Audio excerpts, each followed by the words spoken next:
এবার মৌলভীবাজারের বিভিন্ন উপজেলার বন্যা দুর্গত ৩ শতাধিক পরিবারকে পুনর্বাসনের লক্ষ্যে নগদ অর্থ বিতরণ করেছে বাংলাদেশ অ্যাসোসিয়েশন কার্ডিফ। সেবামূলক এই উদ্যোগে অসহায় মানুষের মুখে ফুটেছে সুখের হাসি। বিস্তারিত জানাচ্ছেন সহকর্মী সন্দীপন শুভ। সিলেটের জকিগঞ্জ উপজেলার পর এবার মৌলভীবাজার জেলার ৩টি স্থানে বন্যায় ক্ষতিগ্রস্তদের অর্থ সহায়তা প্রদান করেছে মানবতাবাদী charity organisation Bangladesh Association Cardiff. Moulvibazar জেলার কুলাউড়া উপজেলার 2টি ইউনিয়ন এবং রাজনগর উপজেলা সহ মোট 3টি এলাকার প্রায় 3 শতাধিক মানুষের মধ্যে এই অর্থ সহায়তা প্রদান করা হয়।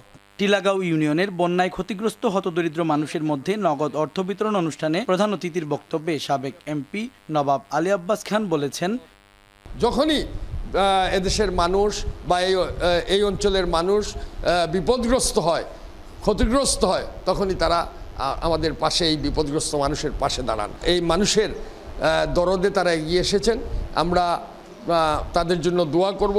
অনুষ্ঠানে বিশেষ অতিথির বক্তব্য রাখেন সংগঠনের সভাপতি হাজী কাপ্তান মিয়া, সহসভাপতি হাজী মোহাম্মদ আনামিয়া, সাধারণ সম্পাদক মোহাম্মদ হারুন তালুকদার, সহসাধারণ সম্পাদক কাউন্সিলর সালেহ আহমদ, সহসাধারণ সম্পাদক মোহাম্মদ রফিকুল ইসলাম, সিলেটের কোঅর্ডিনেটর আক্তার আহমেদ সহ আরও অনেকে।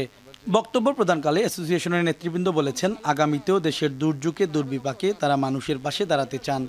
আমি যেন আপনারা সামনে আইছি, আমার মনে হয় দৈন্য আমি নিজে, যারা সবে মিলে আপনারা এই আয়োজন করি আমরা দিচ্ছেন, আপনারা সকলে এর লাগি ধন্যবাদ জানাই।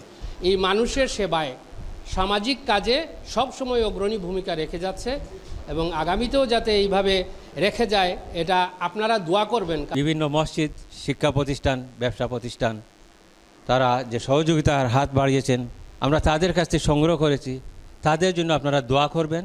এদিকে একই দিনে অর্থ বিতরণের দ্বিতীয় ধাপে কুলাউড়া উপজেলার বুকশিমৈল ইউনিয়নে বন্যা দুর্গত প্রায় 100টি পরিবারকে পুনর্বাসনের লক্ষ্যে নগদ অর্থ বিতরণ করা হয়। অনুষ্ঠানে ইউপি চেয়ারম্যান মোহাম্মদ আজিজুর রহমান মনিরের সভাপতিত্বে এবং সংগঠনের সিলেট কোঅর্ডিনেটর এম এ আজিজের সঞ্চালনায় বক্তব্য রাখেন অ্যাসোসিয়েশনের নেতৃবৃন্দ।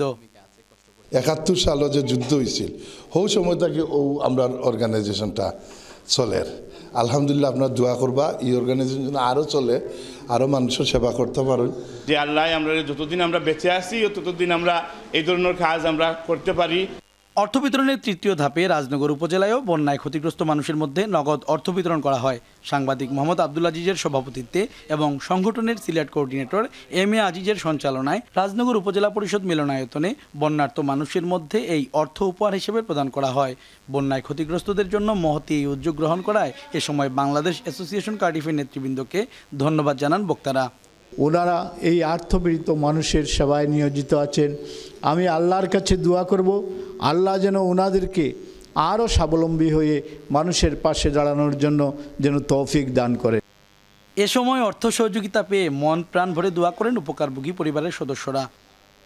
আমরা প্রতিবন্ধী মানুষ, বাড়ি নাই, ঘর নাই, কোনো কিচ্ছু নাই স্যার, আমরা দয়া করি, মায়া করছেন। আল্লাহ তুমি তারা সাহায্য করিও, আর আমরা তারা লাগি দোয়া করব। উল্লেখ্য, 3টি এলাকায় 3 শতাধিক বন্যাপীড়িত মানুষের মধ্যে এই অর্থ বিতরণ করেছে বাংলাদেশ অ্যাসোসিয়েশন কার্ডিফ। সন্দীপন শুভ, চ্যানেল এস নিউজ, সিলেট।